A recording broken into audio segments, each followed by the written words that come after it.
Just 2 hours ago, Allied air forces began an attack on military targets in Iraq and Kuwait. These attacks continue as I speak. Ground forces are not engaged. This conflict started August 2nd when the dictator of Iraq invaded a small and helpless neighbor. Just a short time ago, you heard the President announce that coalition forces of Operation Desert Storm have begun a large-scale ground operation against Iraqi forces inside Kuwait. This phase of the combined air, land, and sea campaign has been carefully planned to force Iraq out of Kuwait with a minimum number of casualties to Allied forces. Indeed, analysis and computer modeling indicate that chemical agents released by aerial bombing did not reach U.S. troops in Saudi Arabia. However, we have identified potential fallout concerns in southern Iraq, particularly at the rare area chemical weapons storage bunker and pit area at the location known as Al-Qamishiyah. Our operations are designed to best protect the lives of all the coalition forces by targeting Saddam's vast military arsenal. Initial reports from General Schwarzkopf are that our operations are proceeding according to plan. We use protective overgarments, boots, masks. I don't think you have seen a single battle scene from the Desert Storm War where our troops were not in mock gear.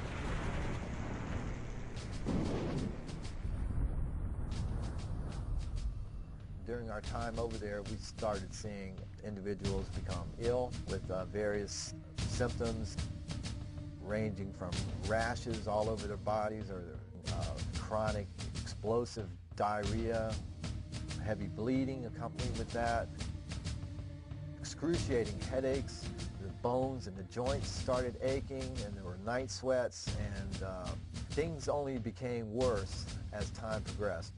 There's enough paperwork right now to prove there is a Gulf War illness, and there's certain medicines that control it, and that's all they're doing right now is controlling it for a few. Iraq did use chemical and biological munitions. They punched us with all these different vaccines supposedly to protect us. And the threat of biological warfare is nothing new to the military, but the Persian Gulf War placed a special... Knowing that some of these had never been tested on humans. We're all forced to roll up our sleeves and pull down our pants and get shots in the gluteus and in the tricep muscles of our arms. Before the Gulf War, I could run all day and leap tall buildings at a single bound. After the Gulf War, I couldn't walk a mile. I know for a fact I was exposed to chemical, biological, radioactive materials, experimental vaccines, experimental investigational drugs, oil well fires. I am considered a disabled veteran. I've got a 40% disability from the United States Department of Veteran Affairs for combat injuries caused by depleted uranium and other exposures.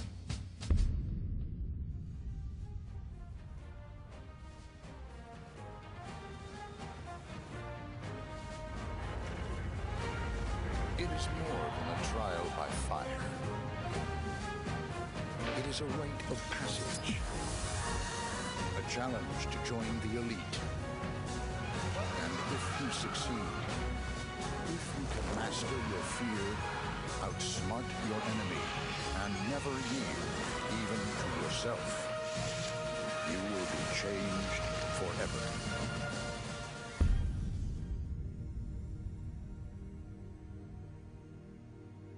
Yes, you may very well be changed forever, as thousands of our military have learned.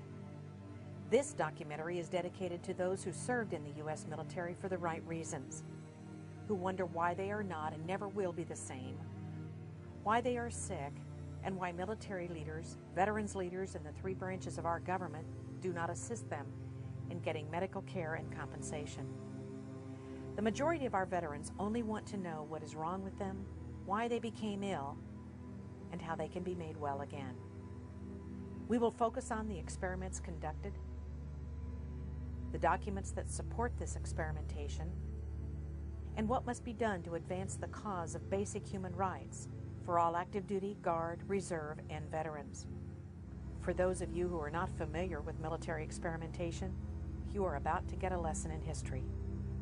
For to experiment without consent is truly beyond treason.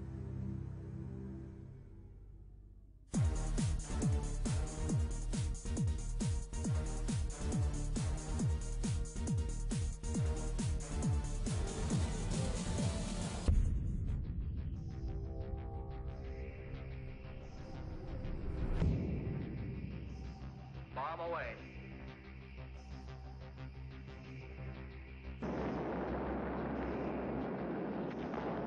Atomic veterans include members of the United States Armed Forces who were exposed to ionizing radiation from atomic and nuclear weapons testing during the period beginning with the Trinity blast of July 16, 1945 at Alamogordo, New Mexico, the U.S. cleanup of Nagasaki, Hiroshima, the 235 atmospheric and nuclear weapons test in the Pacific, and Nevada test sites ending with the Nuclear Test Ban Treaty of 1963. The National Association of Atomic Veterans recognizes that civilians, as well as military personnel, were exposed to harmful nuclear material radiation, and that many of these personnel have since died as a result of radiation-induced illnesses. Over 382,000 servicemen, as well as civilian personnel, took part in a variety of tests during the Cold War period, when the Atomic Energy Commission, working in conjunction with the Department of Defense, had troops participate in and witness the detonation at various Pacific and Nevada test areas. Most detonations were larger than and emitted considerably more deadly radiation than the two weapons which were employed against Japan at the end of World War II. During the test, various government agencies and departments were interested in learning about the various effects of atomic and nuclear weapons, as well as how these weapons affected the immediate performance of military personnel and equipment. Troops, ships, and various types of equipment were placed from several hundred yards to several miles from the center of each detonation. On many occasions, military personnel performed maneuvers in and around ground zeros without any protective clothing or respiratory devices. Since the end of these tests in 1963, there has been no government-sponsored medical surveillance of test participants, nor any effort to locate these individuals to warn them of potential health threats.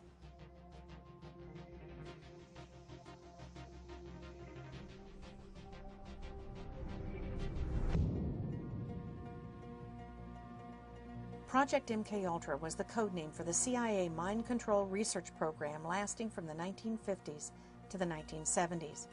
In 1964, the project was renamed MK Search. MKUltra was started on the order of CIA Director Allen Dulles in April of 1953, largely in response to alleged Soviet, Chinese, and North Korean mind control techniques on U.S. prisoners of war in Korea. Because most of the MKUltra records were deliberately destroyed in 1972 by order of then-Director Richard Helms, it is impossible to have a complete understanding of the more than 160 individually funded research projects sponsored by MKUltra and the related CIA programs. Experiments included radiation, LSD. Experiments included dosing CIA employees, military personnel, other government agents, prostitutes, mental patients, and members of the general public with LSD to study their reactions, usually without the subject's knowledge. In the summer of 1975, congressional hearings and the Rockefeller Commission report revealed to the public for the first time that the CIA and the DoD had conducted experiments on both consenting and unwitting human subjects as part of an extensive program to influence and control human behavior through the use of psychoactive drugs such as LSD, mescaline, and other chemical, biological, and psychological means. The report states that no official records were kept regarding the deaths or illnesses of experimentees.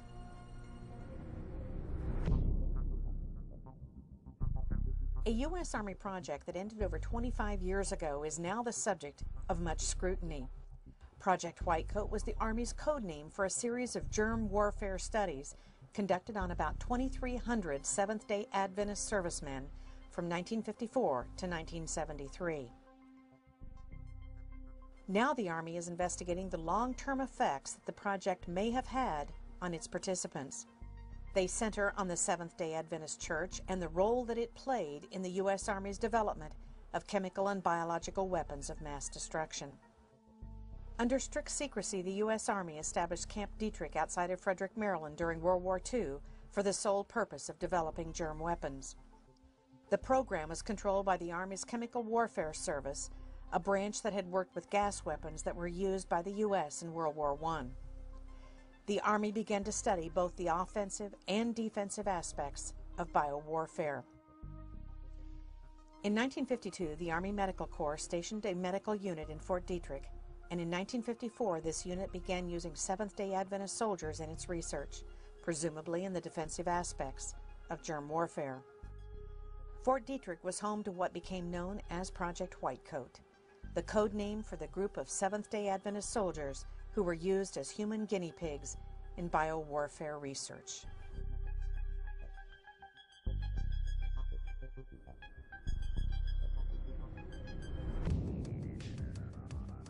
Agent Orange was the code name for an herbicide developed for the military primarily for use in tropical climates.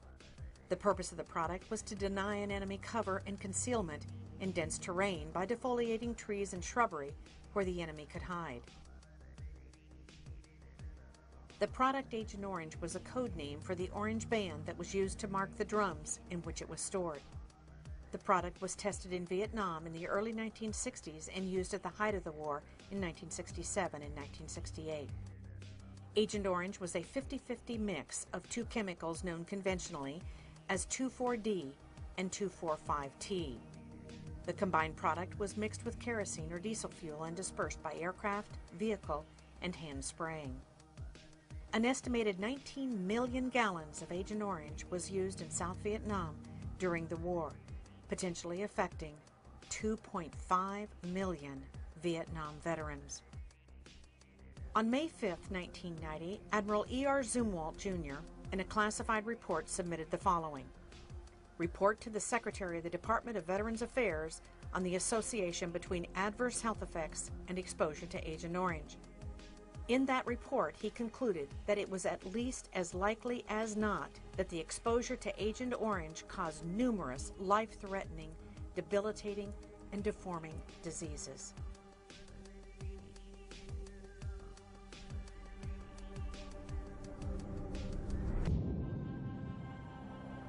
BZ is the Army's designation of the psychedelic chemical known in military circles as Agent Buzz, or by the Army's chemical code designation of EA2277. BZ was aerosolized, sprayed from aircraft, and utilized in conventional bombs. The effect of BZ was that it was psychotropic in nature. Over 362 human subjects were experimented upon at Dugway Proving Ground in Utah in 1964 under the code name of Project Dork.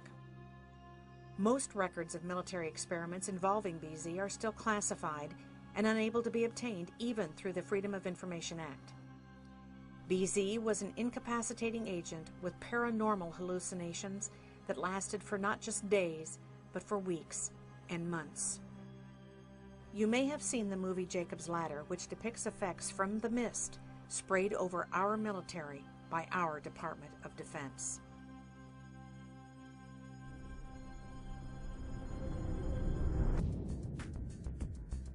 To this date, the Department of Defense continues to deny and stonewall the existence of a Gulf War illness.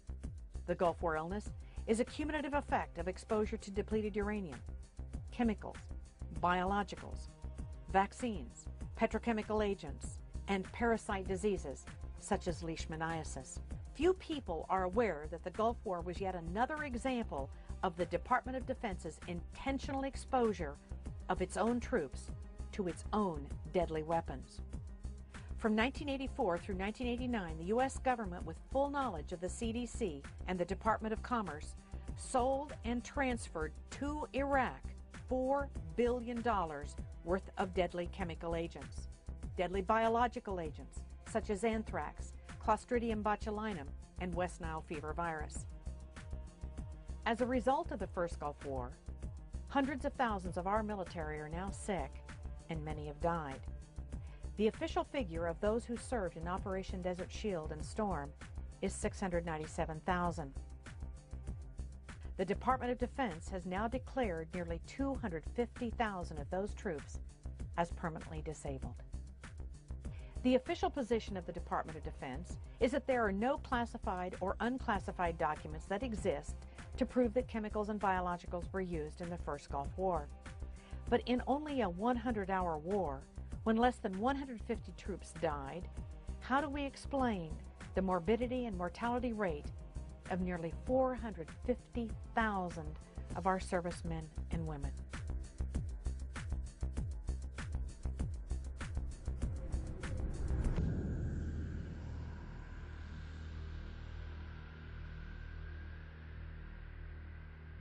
At the time that the Gulf War started, I was the nuclear medical sciences officer, intelligence and covering everything, special operations officer, mobilization officer, training officer for 330th Medical Brigade. That's the largest medical brigade in the U.S. Army. It's an Army Reserve Medical Command under a one-star general. Dr. Doug Rocky is a U.S. Army Health Physicist and Nuclear Medical Sciences Officer.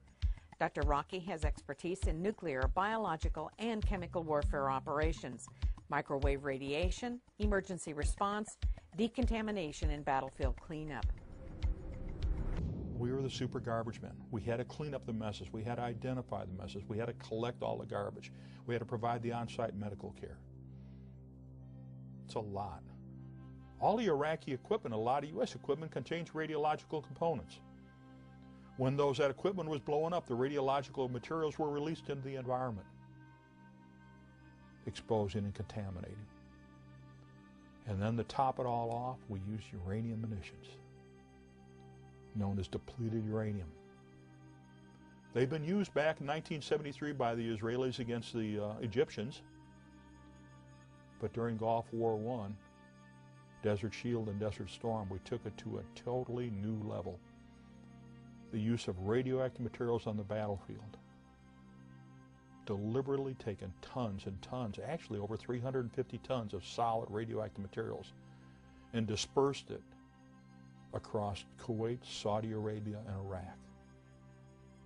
Taking our radioactive waste and throw it in somebody else's backyard.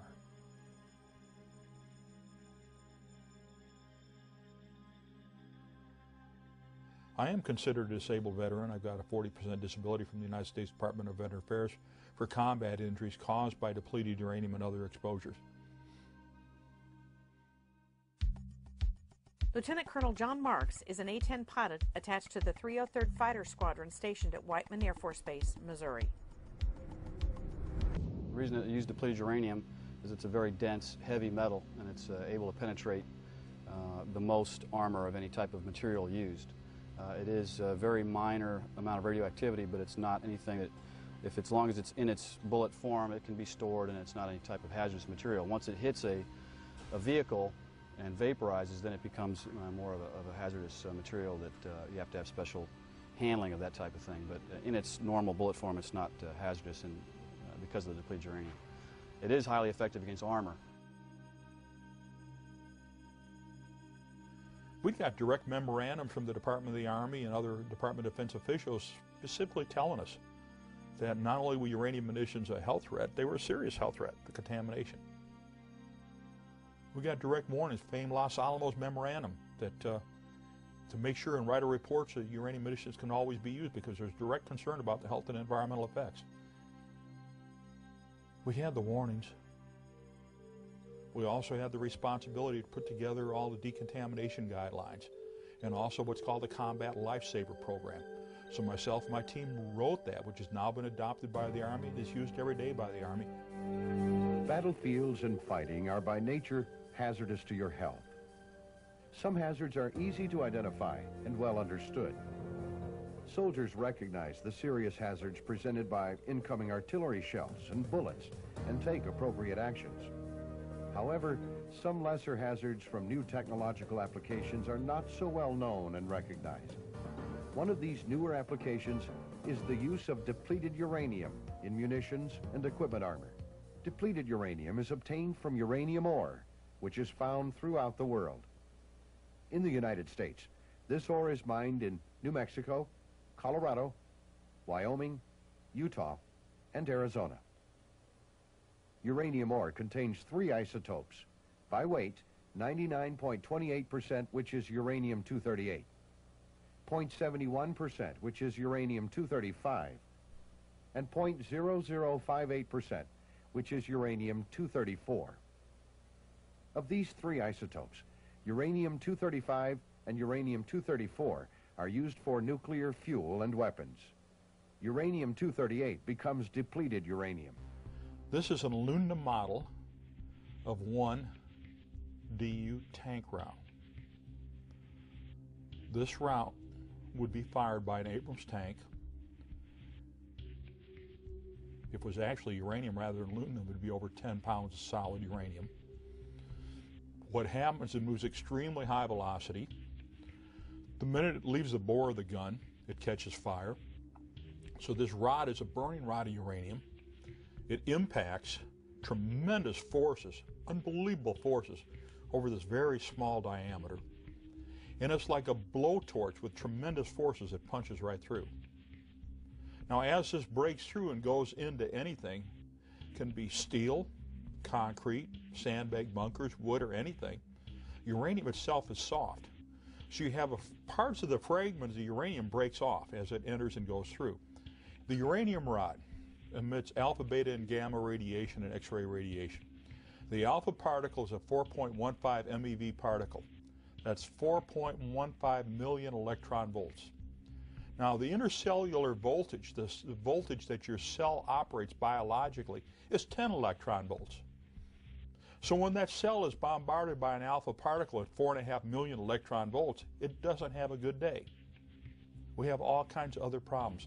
We have the beta particle and the gamma rays, the X-rays. Now, we've actually measured the ionizing radiation emissions from a DU rod within, say, 4 to 6 inches at over 300 millirems per hour. Now, that radiation is continuous. So you get a fragment of DU into your body that's emitting at over 300 millirems per hour. Or if you're holding the rod in your hand, it's over 300 millirems per hour. And if you got the fragment, then you got the alpha particle in there, which is an extremely hot particle, 4.15 MeV. And we're looking at what we measured over 10,000 counts per minute, 10,000 disintegrations per minute, 10,000 alpha particles per minute. In fact, in May of 2002, the U.S. Department of Veteran Affairs reported that over 160,000 troops that participated in Gulf War I, the period August of 1990 through the fall of 1991, basically October and November 1991, have been classified as disabled from anywhere from 10 to 100%. Now, my own disability didn't come about until after May of 2002. The count right now is somewhere close to 200,000. When we look at all the troops that have gone into the Persian Gulf region between August of 1990 and May of 2002, when the last formal report was written, the U.S. Department of Veteran Affairs formally acknowledges over 221,000 individuals are labeled as permanently disabled, and over 10,000 are deceased that had service connection disabilities. There's a big difference. There's a 60,000 increase in individuals that are disabled amongst those that served after the fall of 1991. That disability is only due to residual exposures and immunizations that were continued to be given, because there was no active combat. There was no active maneuvering. So what's happened? Well, what happened prior to Gulf War I is pre-deployment health physical assessments were not given. And at the completion of Gulf War I, post-deployment health physical assessments were not given, even though we specifically requested it. In my own case, when I came back to get released after completing special projects, I said I was exposed to these. We need to do these tests. And they refused to do them.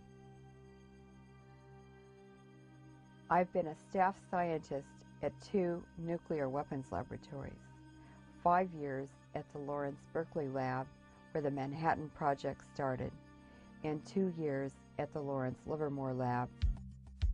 Lorraine Murray is an independent scientist who specializes in radiation issues.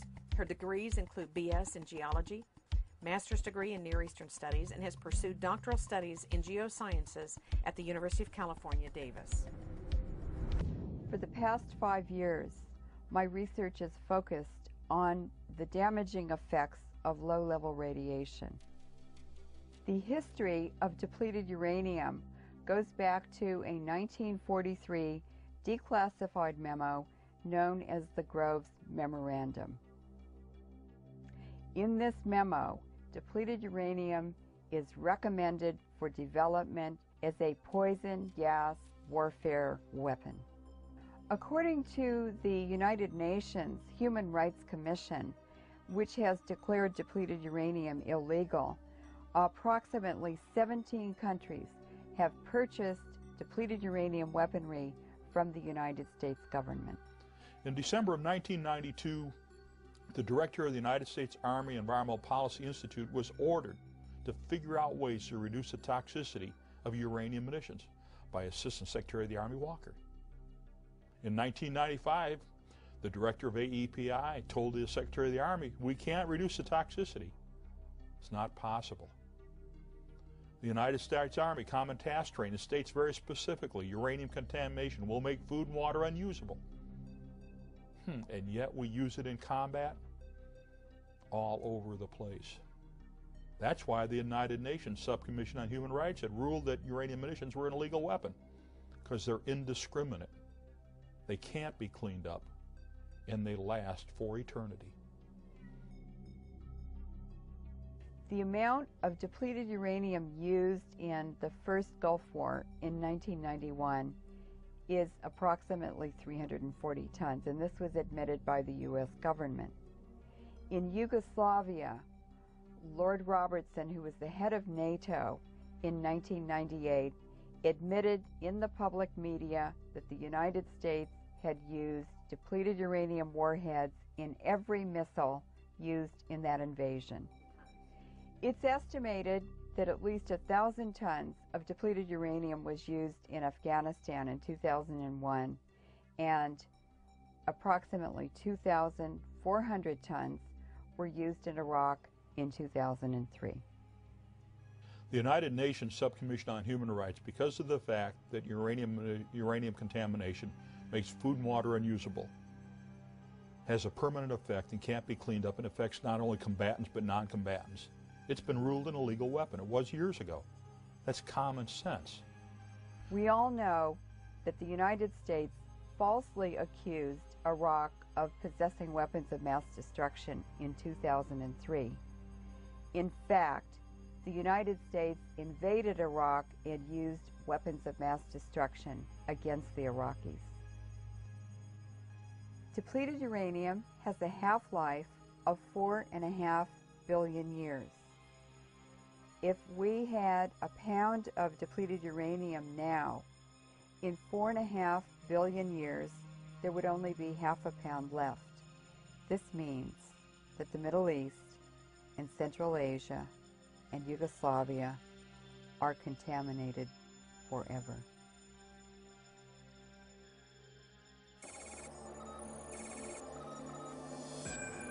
We're 1st Platoon Charlie Company, and we were part of Operation Iraqi Freedom. On the battlefield, you gotta have an officer who can think on his feet.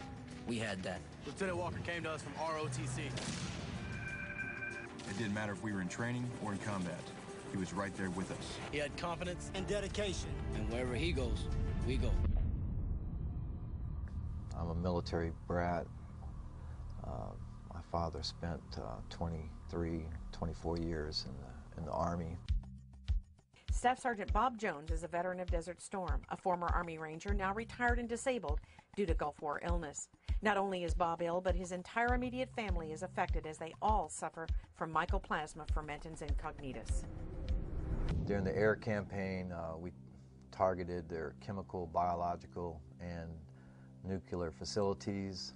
And so we were exposed to chemicals, biologicals, nuclear radiation in the form of depleted uranium, and also direct enriched uranium, or EU, from those nuclear facilities that were bombed and targeted. And many of the coalition, especially guys on the front line,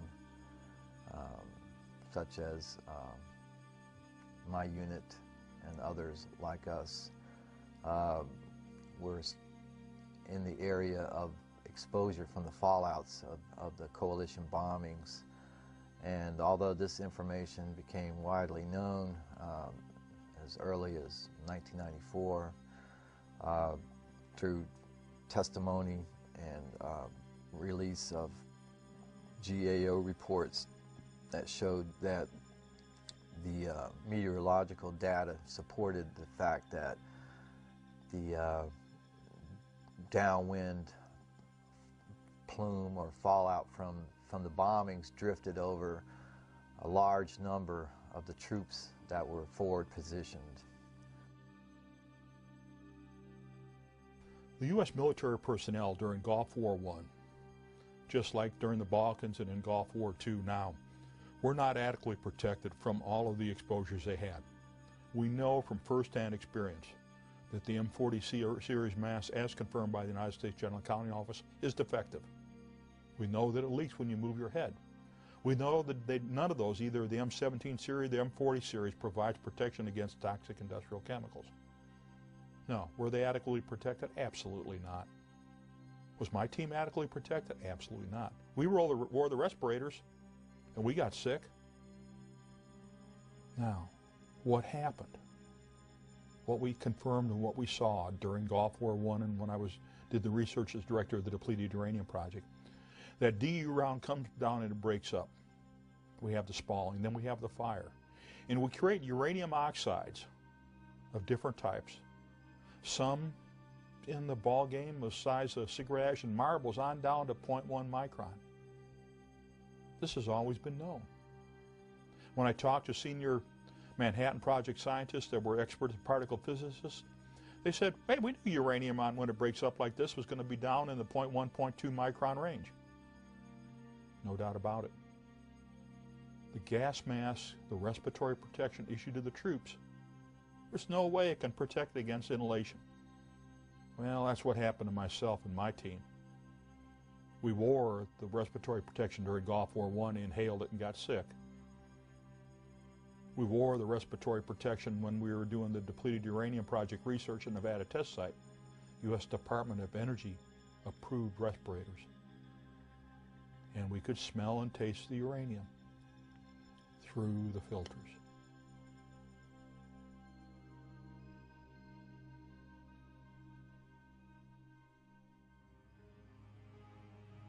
During our time over there, we started seeing individuals become ill with various symptoms ranging from rashes all over their bodies or certain areas of their bodies to having chronic explosive diarrhea, which in some cases was heavy bleeding accompanied with that. We had and I can speak for myself on this as well, excruciating headaches, the bones and the joints started aching, and there were night sweats, and you know, things only became worse as time progressed. And my unit in particular was deactivated after our return back to Germany in May of 1991. Some of the other individuals started showing up with other diseases, which included several types of cancers, and the neurological problems that many of us suffer from, and degenerative joint bone disease, spine disease, and other manifestations of illnesses that were at that time still unexplained, that caused them to no longer be able to perform their duties as a soldier as they had for so many years. And some of us that conceived children after the war, and I know of at least 2 individuals where their children were born perfectly healthy according to the hospital, and within 6 months after their return, their hearts literally exploded in their chests.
In the civilian population in southern Iraq, the Iraqi doctors are reporting very large increases in cancer, leukemia, diabetes, immune system disorders, and of course birth defects in the newborns. The babies are born without a brain, without eyes, without legs, or without arms.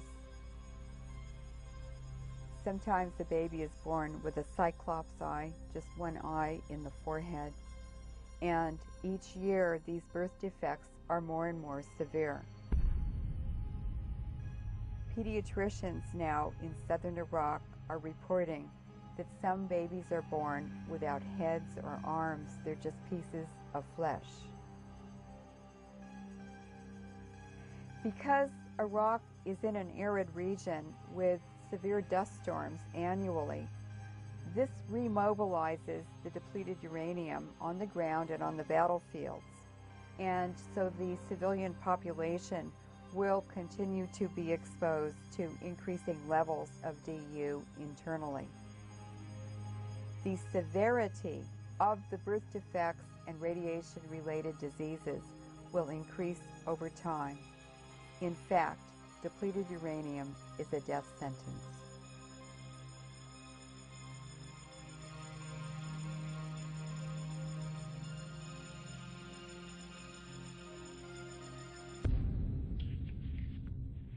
Individuals are depleted uranium casualties, whether they're civilians or combatants.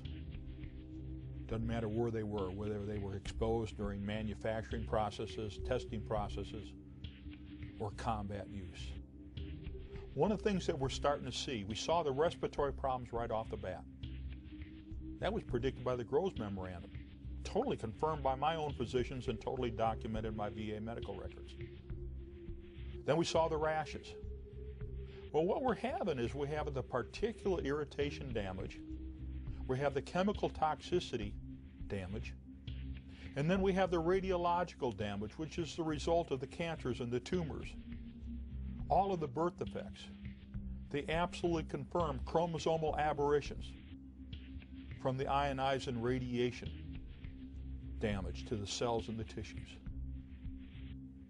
Neurological problems, rashes, cataracts, kidney problems. Your life is messed up. As said in the Groves Memorandum, it's going to cause all these health problems, and there is no medical care and treatment. You can't reverse radiation exposure damage to the body.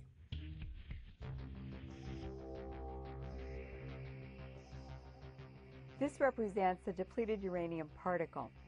The styrofoam ball in the center is millions of atoms of uranium, and the toothpicks are the tracks of the alpha particles that are released from the uranium nucleus. When these pass through the cell, they release tremendous amounts of energy, which cause the cell processes, enzymes, and hormones to malfunction. When there are billions of these distributed throughout a body, they cause diseases in many ways, and that's why Gulf War syndrome is a complex system of diseases caused by malfunctioning of all of the parts and the processes in a cell that make life possible. Some of the soldiers were losing their mind. Dennis Kine served in the U.S. Army until 2003 with the rank of Specialist D4. A graduate of the Nuclear, Biological, and Chemical School, today he serves as a veterans advocate. Kine also graduated magna cum laude from San Jose State University. We bombed on January 17th. We started bombing. We bombed for 45 days. And after 45 days, February 28th, we started a ground invasion, which is said to be the most victorious military operation ever in the history of mankind. Well, it wasn't victorious. We got sick immediately. On March 1st, Lieutenant Colonel Ziem issued a memorandum that stated specifically, we better have somebody advocate for the use of this weaponry, otherwise the environmentalists might get upset. On March 3rd, they called a ceasefire. So from the date Lieutenant Colonel Ziem's memorandum was issued, 2 days later they called a ceasefire on March 3rd, 1991, and on March 8th another memorandum was issued saying all soldiers in this area should be protected by wearing their safety clothing. So in 1 week's time, they had 2 memorandums and a ceasefire that pretty much indicated why all the soldiers were sick. If the American people could only wake up and see what is happening, you know, this is a tragedy. You know, we're not the first victims of war. In many cases, our wounds are invisible. You know, we carry them inside of us, and it's only through specialty testing and specialty diagnostic testing that you can isolate and find these particular mechanisms involved, whether they be chemical, biological, nuclear, or other agents that would cause what has become known as Gulf War illness, Gulf War syndrome, Persian Gulf illness. There's no such thing as a syndrome. This is an overlapping combination of toxic and other exposures that varied from individual to individual depending on where they were at, what they were exposed to, and how long and the duration of their exposures. In a cubic meter of air, there are 1 billion particles, a tenth of a micron, in diameter. An ordinary man breathes 28 cubic meters of air a day. And for that reason, our soldiers, internally contaminated to depleted uranium, have billions of particles of depleted uranium distributed throughout their bodies. DU can be found in all parts of the body. It has been reported in the bladder, in the semen, in the bone marrow, in the lungs, and the brain. Because of the contamination of the semen from the depleted uranium particles, soldiers returning internally contaminate their wives and their partners. It wasn't so much my illness, but my family was also ill, and they required medical attention and medical treatment, real medical treatment. I retired in June of last year, June 2003. As soon as I retired, my family was completely dropped from the military medical system. In other words, we were enrolled at the Womack Family Practice, and as soon as I retired, we were dropped like a hot potato. And although I begged and pleaded, they would not let my family re-enroll back into the Womack Family Practice. So in essence, my wife was completely cut off from all the medications and all the treatment that she had received for the past 7 years that dealt extensively, because she was also a victim of these exposures that I brought home from the Gulf War, from my equipment and from my personal exposure, as I alluded to earlier, from bodily contact, and that to me is the greatest travesty. I just can't imagine how a nation, not only will they take care of their veterans that have returned from war, but you have innocent family members and loved ones that never put their hand up and swore allegiance to fight and defend the Constitution of the United States, and they get kicked to the curb and nobody cares. When you get these health effects, you have to prove to the United States Department of Veteran Affairs that you were exposed. And then you have to prove that the health effects that you're seeing were caused by the exposures you have. But it's very difficult to do when the medical records have been destroyed, the personnel files have been missing or destroyed. And when you got senior Department of Defense officials continue to state, well, none of these guys are sick. None of these guys are dead. Why don't you ask Sue Reardon someday about Terry? Why don't you ask Sue Sitten someday about John? Or Frank Zuley? for Mr. Kiefer. Ask his granddaughter why she'll never enjoy her grandfather. And look at the Iraqi women and children and men.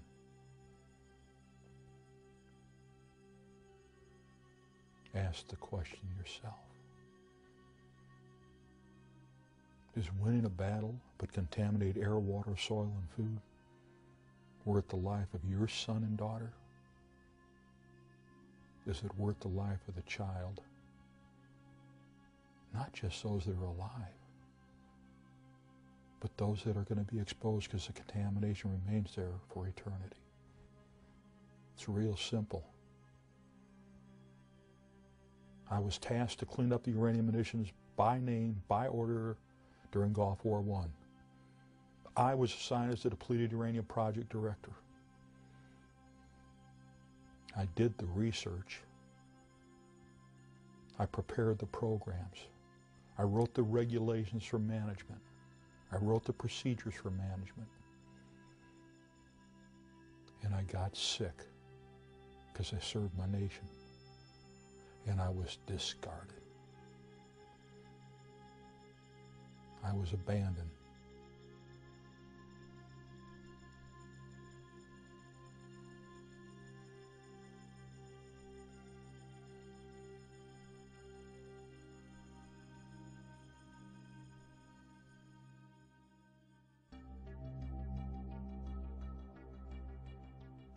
Depleted uranium weapons are designed not only to kill the enemy, devastate the civilian population for generations to come, but DU weapons also destroy the environment and damage the economy.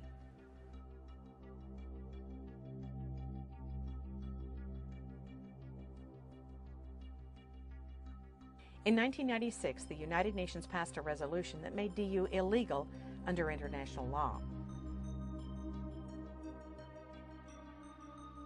In order to protect themselves and continue the illegal usage of depleted uranium, the United States government has co-opted the International Criminal Court, thus protecting certain individuals from war crimes charges. Unbeknownst to most U.S. citizens and unreported in the U.S. media was the International Criminal Tribunal for Afghanistan held at Tokyo, Japan, December 15th of 2002. Those meetings lasted for over a year. The initial complaint presented for the tribunal charges George Bush with 31 counts of war crimes, violations of the Geneva Conventions, and other crimes against peace in the war on Afghanistan. In addition to the original 31 war crime charges against George Bush, the judges and tribunal recommended 2 additional charges.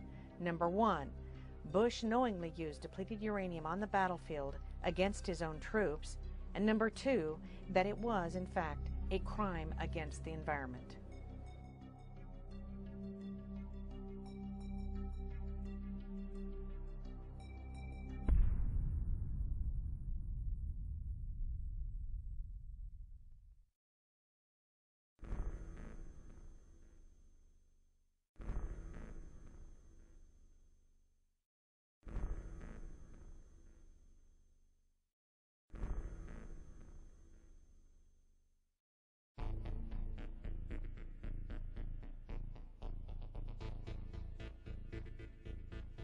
The United States Army, USAMR at Fort Detrick, Maryland, sold and provided the chemical and biological munitions and anthrax spores to Iraq.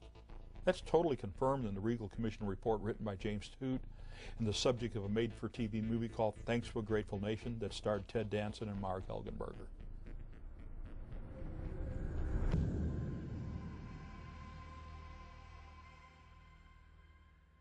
The United States has a long-standing involvement in the sale of weapons to third world countries.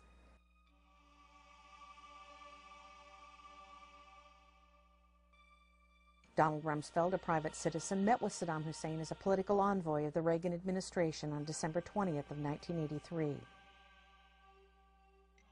It is a little-known fact that he was also president and CEO of the G.D. Cyril Pharmaceutical Company.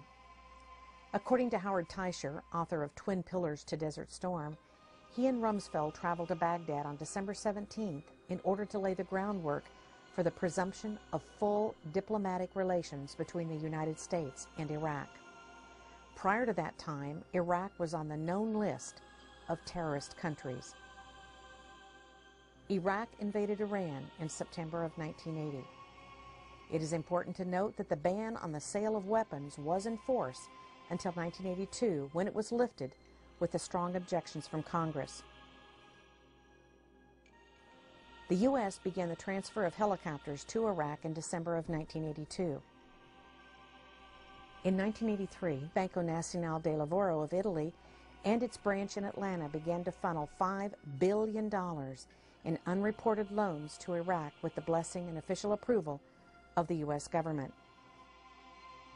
The Reagan administration began secretly allowing Jordan, Saudi Arabia, Kuwait, and Egypt to transfer United States weapons, including howitzers, Huey helicopters, and bombs to Iraq. These shipments violated the Arms Export Control Act.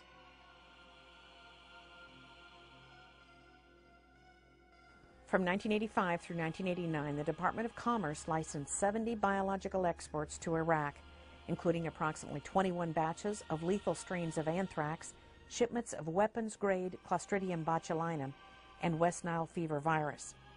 In April of 1988, the Department of Commerce approved the shipment of chemicals used in the manufacture of mustard gas.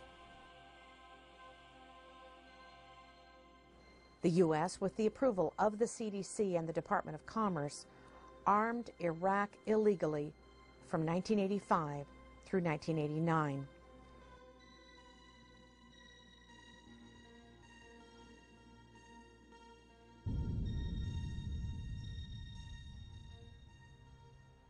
We knew from the fact that Iraq had got chemical and biological weapons from the United States and used them on Iraqi Kurds and on the Iranians, that they didn't have in their possession, they would probably use them. We knew that all the toxic industrial chemicals that we use in the military, when we move a military, go into combat, were going to affect everybody. We knew that all of the other weapon systems we had have a horrible health and environmental effect on the battlefield. That's history. And with all the background all of us had, both within the military and within academia, it was very easy for us to understand and predict what was going to happen. During the period of 1990 and 1991, we made a conscious decision, and this decision was a decision made between General Powell, General Schwarzkopf, General Horner, and Secretary Cheney to blow up Iraq's chemical and biological stockpiles in place. We also decided to blow up their nuclear reactors in place. This is all confirmed in Schwarzkopf's autobiography, It Doesn't Take a Hero, on page 390. For somebody who wants to look, you can go find out for yourself. At that time, we warned everybody that these exposures, downwind exposures, were going to have a disastrous effect on U.S. military personnel, on coalition personnel, on Iraqi personnel, and on the civilians and non-combatants in the region. That warning was ignored.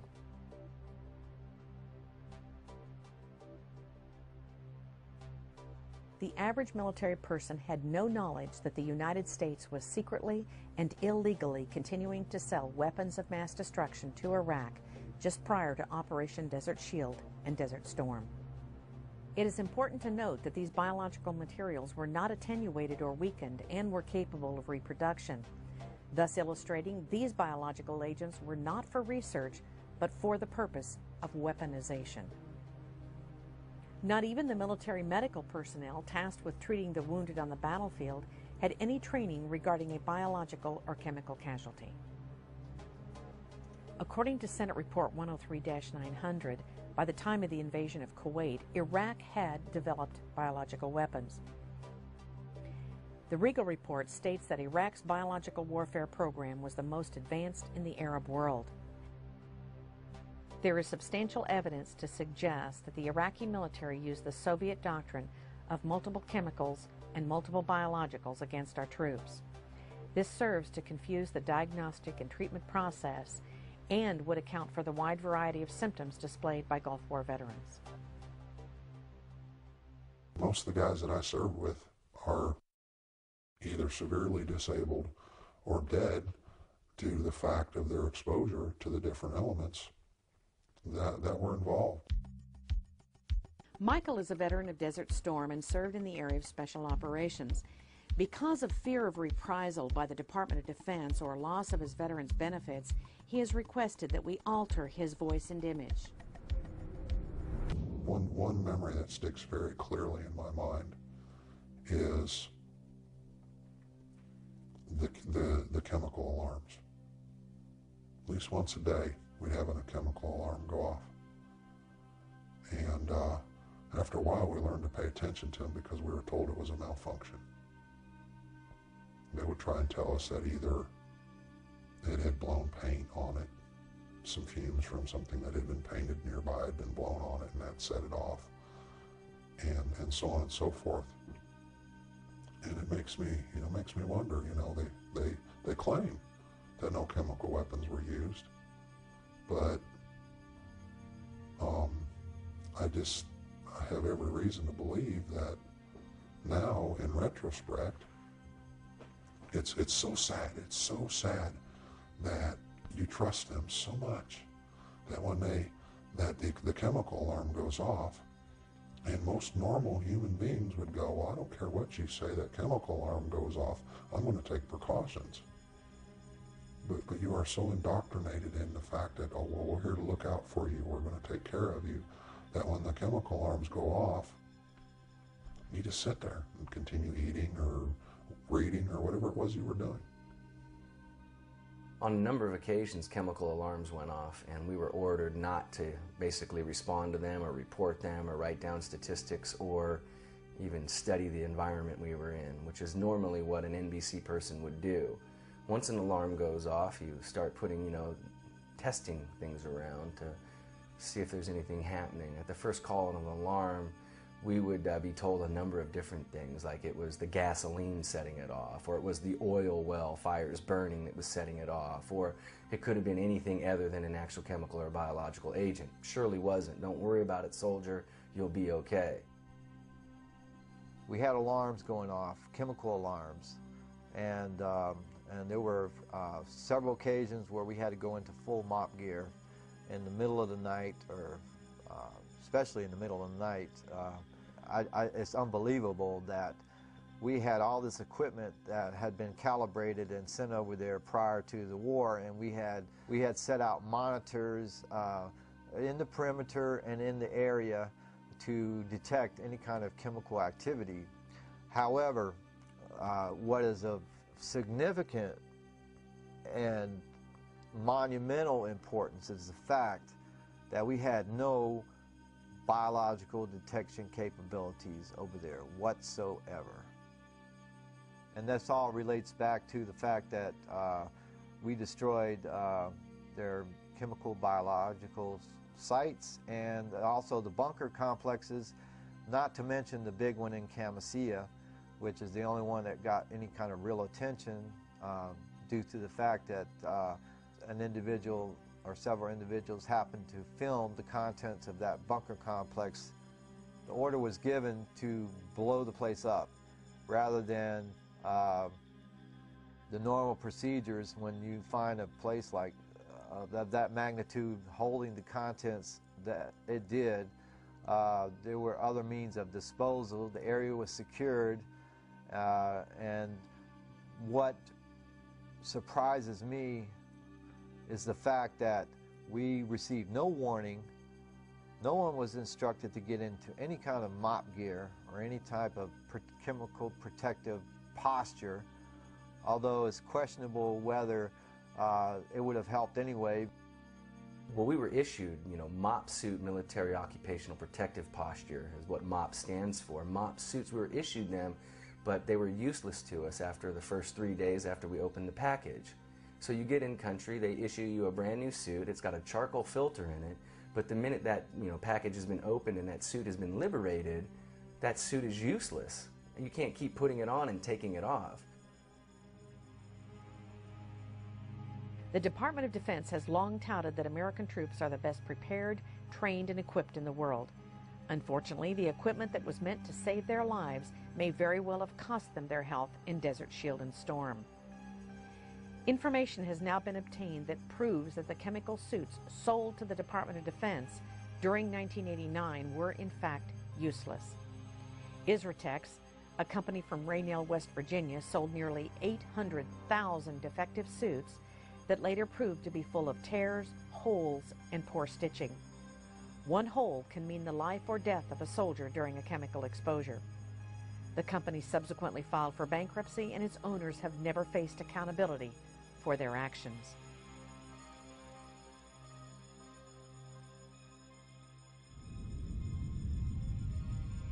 The Camisea bunker complex is estimated to be 100 bunkers and 60 warehouses, each the size of a super Walmart. The destruction of Camisea was not even discussed until June of 1996, when it was addressed by Senator Specter at the Senate Armed Forces hearing. General Schwarzkopf said the following. As I stated, the first time I ever heard of Camisea was in 1996 when it was first announced by the Department of Defense, and nobody was more surprised than I was. A little later in his testimony, General Schwarzkopf apparently contradicted himself when he said the following. I remember General Franks came to me, and I assume it was Camisea he was talking about at the time, because it was about the same time frame, and talked about this huge ammunition dump that they had found with literally tons and tons and tons of ammunition in it, and there was no way they could possibly retrograde it, and I challenged him on that, and he convinced me that no, they couldn't retrograde it, and therefore they were going to destroy it in place. I said, fine. Now that's Camisea. From what I heard about the size of the bunker that Franks was talking about and the others that they blew up, these were huge bunkers with crates and crates and crates and crates of ammunition in them, and I can only assume that they either didn't recognize them or didn't see them at the time. We were under pressure to withdraw, and under the pressures of withdrawal, we did destroy everything we could so that the Iraqis couldn't fall back in on it and use it in some other war against us. General Schwarzkopf just stated that he was concerned about the Iraqis regaining control of the ammunition that was contained at the Camisea ammunition depot. However, several individuals have come forward with other reasons as to why the bunker depots were hastily destroyed. I'm Dan Topolsky. I was the Nuclear, Biological, and Chemical Defense NCO for B Company, 37th Engineer Battalion. I was on the Camisea Bunker Complex mission. Sergeant Topolsky was one of the nuclear, biological, and chemical non-commissioned officers in charge of identifying munitions at Camisea Bunker Complex in Iraq. I felt betrayed. I felt like we had been sold out for dollars when I saw what I saw inside those bunkers. Even though I had 40-some years in military service, if you were to bring in a bunch of ammunition and pile it up in front of me, and one of them was a 122-millimeter rocket with chemicals in it, I would not be able to tell you that that had chemicals in it, particularly if it was an Iraqi rocket with Arabic writing on it or something of the sort. We identify ours when we had them in a very specific way by color coding. I don't have the slightest idea what the Arabs did. General Schwarzkopf stated that we identified our weapons by color coding. According to Sergeant Topolsky, the colored bands identified biological and chemical munitions inside the Camisea Bunker Complex.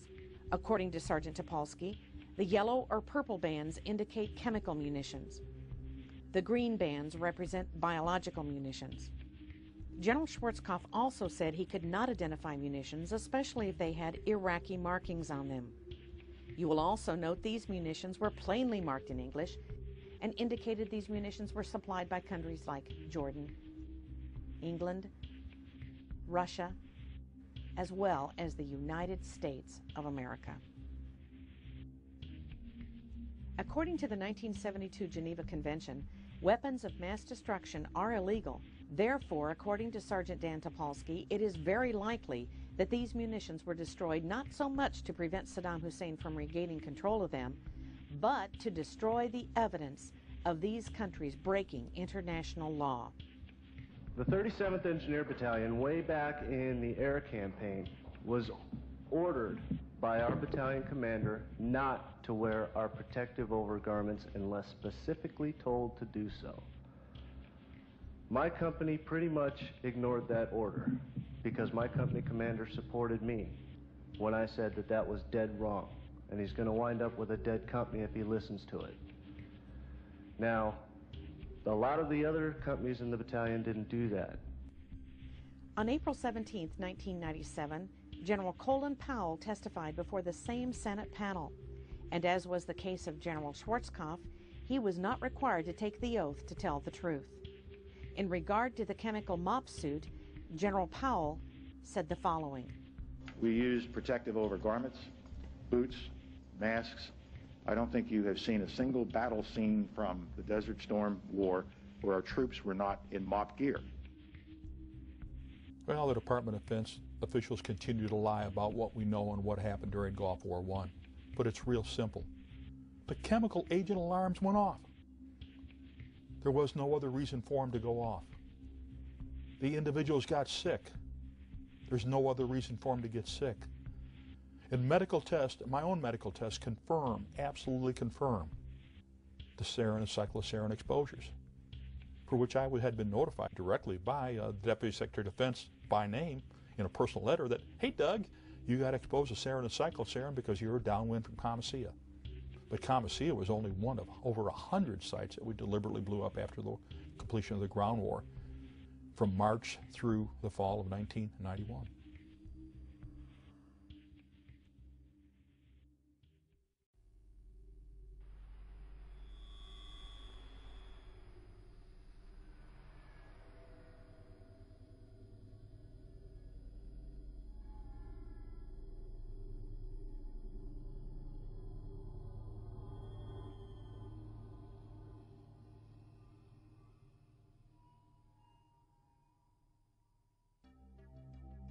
Even though the Department of Defense continues to deny the widespread use of chemicals and biologicals during the first Gulf War, Jonathan Tucker of the Monterey Institute of International Studies has demonstrated evidence for the use of chemicals in the Kuwaiti theater of operations.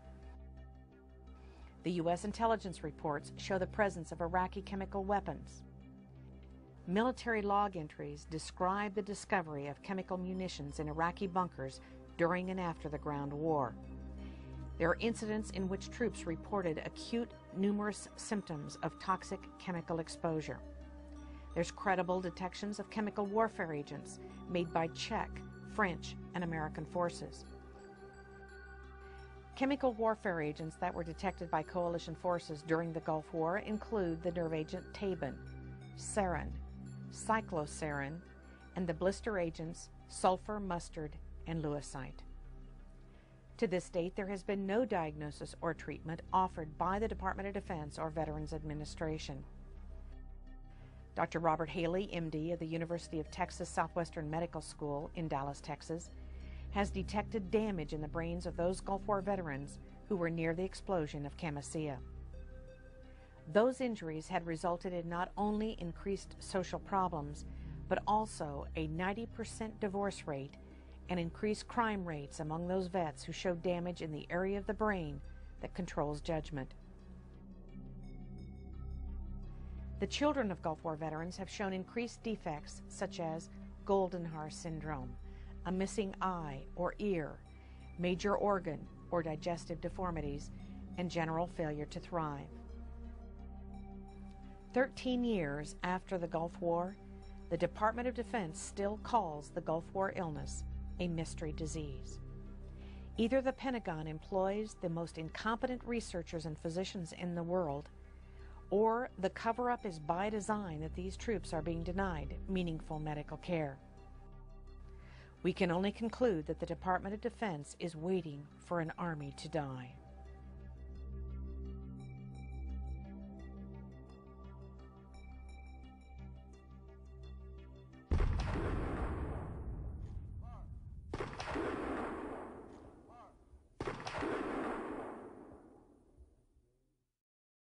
The threat of biological warfare is nothing new to the military, but the Persian Gulf War placed a special emphasis on it.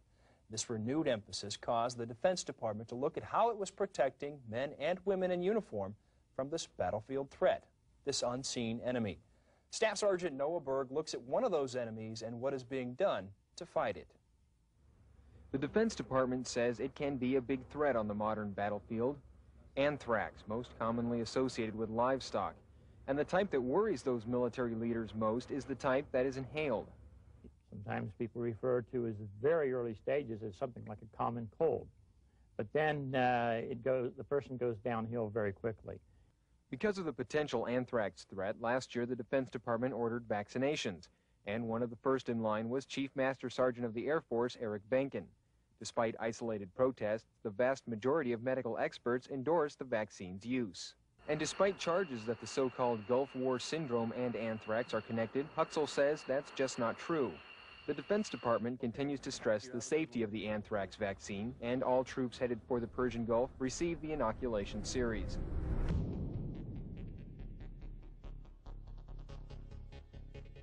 We had all the problems from immunizations. Our team was tasked with to put together the anthrax vaccine program in theater. But we were also ordered, do not record lots, batches, doses, who got them, what their reactions were, when they got them, or how many they got. Direct orders. There's enough paperwork right now to prove there is a Gulf War illness, and there's certain medicines that control it, and that's all they're doing right now is controlling it for a few. Staff Sergeant Mark Zeller was a member of Special Operations in the 18th Airborne Corps. He served in the Iraq-Iran War, Desert Shield, and Desert Storm campaigns. And we're all forced to roll up our sleeves and pull down our pants and get shots in the gluteus and in the tricep muscles of our arms. We all started getting sick, but we didn't think nothing of it because our flight surgeon was telling us that it's hygiene that's getting us. We're all not taking baths every day. It's like maybe once a week or once every 3 days. And that hygiene was supposedly getting the best of us, so we didn't think anything of it after that. They punched us with all these different vaccines, you know, supposedly to protect us, and knowing that, you know, some of these had never been tested on humans. My neck bones are degenerating. My lower back's degenerating. No one knows why. They want to go in there and scrape it and biopsy it. I'm like, I don't want to be in a wheelchair afterwards. It's pretty damaging to a guy that used to be in special operations and jumped out of airplanes for a living. So.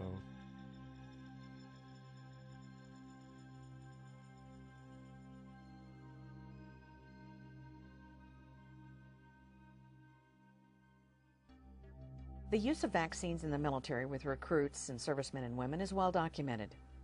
What is not well known is the relationship between the Department of Defense and pharmaceutical companies who have a vested interest in the widespread use of vaccines, what is contained in the vaccines, and just how many of those vaccines that were given that were in fact experimental. The experimentation of individual military members by the bureaucracy of the military medical establishment crosses all party lines.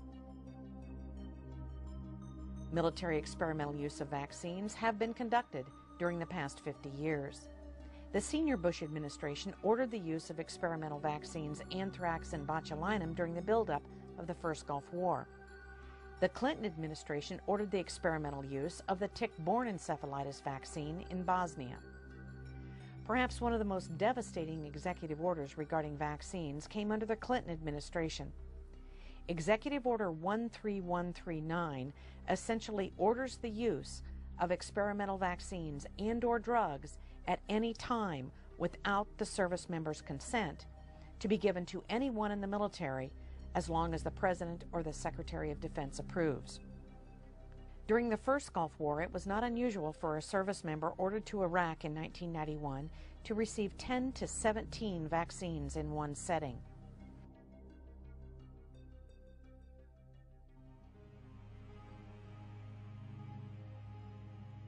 Thousands of U.S. and coalition military personnel who served in the Persian Gulf War are now seriously incapacitated from unknown causes. One common thread for all military personnel were the vaccines. Many of those who did not deploy became ill also. Unfortunately, the U.S. military medical establishment has continued to conduct on an ongoing basis operations such as Project Badger and that has been referred to as a Manhattan-like project that involved the Tri-Service Vaccine Task Force.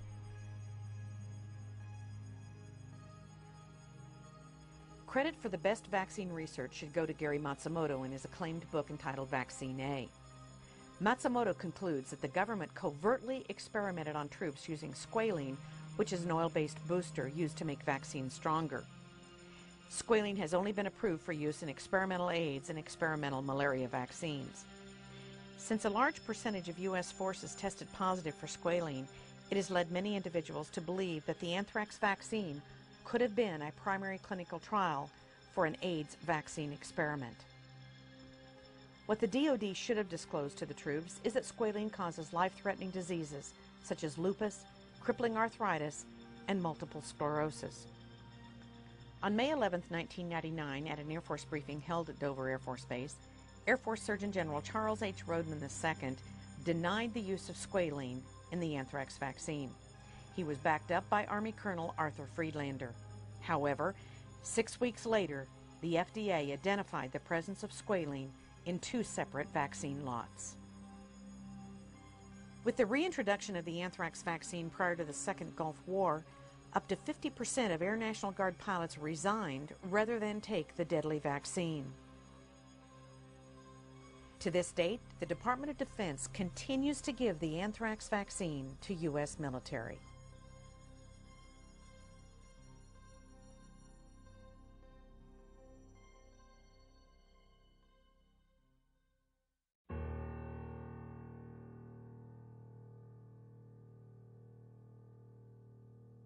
The minute you walk into a recruiter's office, the first thing they say is, "Young man, if you do this, you'll be taken care of forever." And in modern day, the 21st century soldier, it includes women. So men and women are promised health care should they become sick from the battlefield. And the fact of the matter is that since Operation Desert Storm concluded, 10 to 11,000 soldiers are dead. 250,000 of us get a check from the Veterans Administration for undiagnosed illnesses, and double that amount have actually gone to the Veterans Administration and entered into study groups known as ionizing radiation study groups and Gulf War depleted uranium study groups. And that's just being used as a guinea pig. So we were abused by the Department of Defense. We got sent to a contaminated battlefield. We came home, we're being studied by the Veterans Administration, and every time we turn around and look for some help, somebody calls us a post-traumatic stress disorder. And that's not appropriate. We're not stressed out, we're sick. We've been contaminated. I do what I do every day because the system hurt me. Phyllis, you're on the air with Dennis Kine. Go ahead, please. I just want to take time, Dennis, to thank you so much and be able to say this personally to you. And I want to urge the folks to order your book. And I can't go at the pace that I used to, and I'm so thankful for someone like you to help some of us old-timers. It hurt me as a soldier, and it hurt me as a veteran. And I don't want to see anybody else get hurt. I don't do this because I need to inflict any pain on anybody. I do this because young men and women enter voluntarily into a system to go serve their country, serve their friends, serve their family, and serve their fellow Americans, and they get duped by the recruiter from the very beginning when they're told, if you get injured or become sick, we will take care of you. And for 14 years, I've been a prime example. My family members, my brothers, are prime examples of people who never got cared for. There's legislation in Congress right now to implement another draft. Every parent needs to decide if they're willing to send their child to be part of a military medical establishment experimentation process, because that's exactly what is going to take place. For the past 50 years, we've been experimenting upon hundreds of thousands of our military. It's incomprehensible the damage that has taken place in the lives of these servicemen and women. And it's not just the servicemen and women, it's their families, their spouses, their children that have been severely affected. It must stop. How will we ever get anyone to join the military knowing that they're going to be exposed to whatever the Department of Defense desires to do with them? Once people are aware of the massive amount of experimentation that takes place in our military, we won't have one. We won't have a group of people that will serve. And for obvious reasons. Because of the Ferris Doctrine, which has blocked any kind of compensation, assistance, or really any accountability from the Department of Defense or the military, our troops are living in some kind of slippery slope. They have no rights. With Executive Order 13139, they can be experimented upon without their consent, anytime, any place. When will it stop? How will it stop? And what must we do? One of the, I think, problems with American law is that there is a number of ways that municipalities, states, and the federal government will often immunize themselves from what would normally be seen as tort actions. In the United States, we have something called the Ferris Doctrine, which essentially articulates a rule of sovereign immunity that says the federal government is not liable for anything that happens to you while you are in military service. The doctrine originates from the year 1950, and the court at that time heard the case of a military serviceman who was killed in a barracks fire, and ultimately decided that it was good public policy not to allow these lawsuits. This really is the ultimate in hypocrisy.